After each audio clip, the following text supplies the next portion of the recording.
Good evening, everyone. Welcome to the fourth presentation in the 2008-2009 season of the UBCO Distinguished Speaker Series. My name is Bernie Bauer, and I'm the Associate Provost at UBC Okanagan. It is once again my privilege to serve as your host and to offer some introductory remarks. This is now the third season of the Distinguished Speaker Series, and many of you have likely attended at least one, if not more, of these public lectures. In December 2006, we invited author Ronald Wright to our Okanagan stage. And since then, UBC Okanagan has presented 15 distinguished speakers. Names such as Gwyn Dyer, Samantha Nutt, James Orbinski, Paul Kennedy, Jeffrey Simpson, Winona LeDuc, Thomas Homer Dixon, and the list goes on. It's full of extraordinary thinkers with important ideas about the world in which we live. Tonight, for the first time since the series began, we have an opportunity to hear from Dr. Irving K. Barber, the person who brought this series to you through his generous philanthropy. As Dean of the Barber School of Arts and Sciences for the past 4 years, I've had the privilege of working closely with Ike, and I've come to learn a great deal about values, about vision, and fundamentals. Ike spent most of his professional life in the forestry industry, graduating with a bachelor's degree in forestry from UBC in 1950, eventually founding Slocan Forest Products Limited, and growing it to become one of the dominant public forest products companies in Canada, and finally retiring as chairman in 2002. Despite retiring, he still stays active as director of the company. Moreover, he has become more active in various initiatives that allow him to give back to the communities and people of BC, partly in gratitude, but also because this is consistent with his vision for a civil and sustainable society. Please welcome Ike Barber.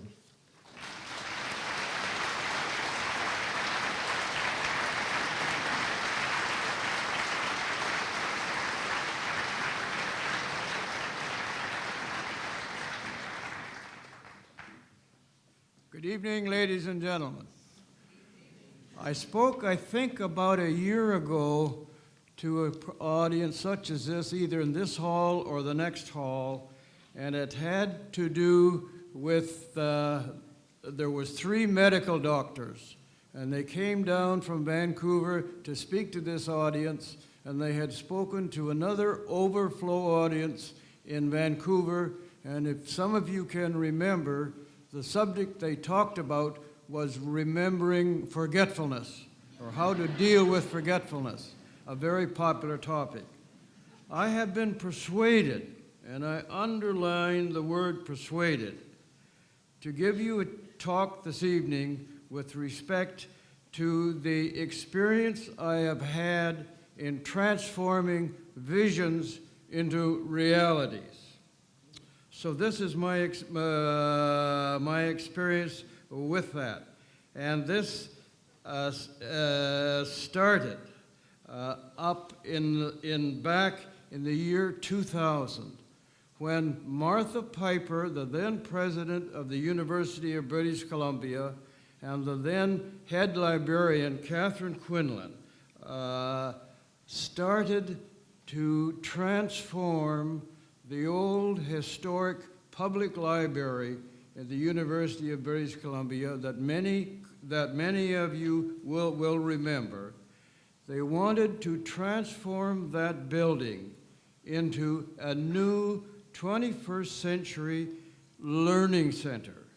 And at that time, the term learning center was a new word. Today, it's a common word throughout the educational world, learning centers and culture centers. But at that time, they were probably leading the world in transforming our thinking into historic libraries and classrooms into what is called a learning center. What they were thinking of was a 21st century building, a building that would not only incorporate the storage of knowledge and the dispersal of knowledge, but it would also incorporate Canada's first introduction of an automatic storage and retrieval system so that people could scan on their computers, pick out a book they want, push a button, and the automatic system would have the book at the distribution counter within 10 or 15 minutes on that. In addition, the center was to provide new concepts for learning and teaching spaces, new spaces and configurations for single and group studies, as well as reach out to the rest of the world in terms of extending the information and knowledge access. Motivated by this vision and enthusiasm, particularly for the somewhat new concept of reaching out beyond traditional campus boundaries, I stepped forward to make a capital contribution to the construction of this concept. With me in tow, Martha Piper then visited Premier Gordon Campbell and re-outlined the vision of what they wanted to do. Heavily influenced by the concept of reaching out and spreading access to the rest of the province with this knowledge and information, Gordon Campbell also agreed to make a capital contribution to the construction of the project. So with a statement of purpose and a charter of principles clearly outlined to guide the then owners, the operators of today, and the operators on into the 21st century, on October the 2nd, the fuse was lit and the Irving K. Barber Learning Center was underway, the beginning of the introduction of a new concept.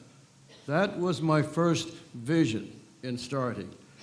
And as part of the obligation of the Learning Center, together with the head librarian and myself, in the year 2003, we visited nearly all of the regional colleges and many of the libraries across the country to provide an explanation of what the Learning Center was intended to do.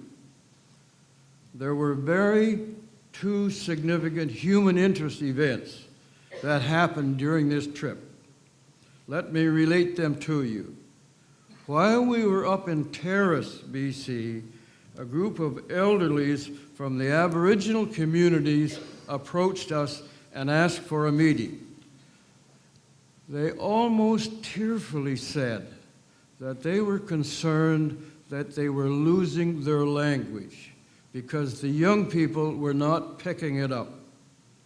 Catherine Quinlan stepped forward and said, if you can convert your language into paper or onto tape or onto a disc, we will store it for you in the automatic storage and retrieval system, and you can pick it up whenever you want, or we can store it as long as you want. You could see the expression change on the faces of those elders when we told them that. The other incident, which was when we were talking to the mayor of a small community, and he said, the biggest help I need right now is to help me get the internet cable extended into my community so people can tap into it. Remember, this was in 1903. The pickup upon that was that the provincial government did extend the aggressiveness of extending the internet cable, which carried the information on that. Then I read in the paper somewhere in '04 that the UBC was to encompass the Okanagan campus as a second university campus, a college, a second college to the university, and it was to start in '05. One great university and two great campuses was the term used.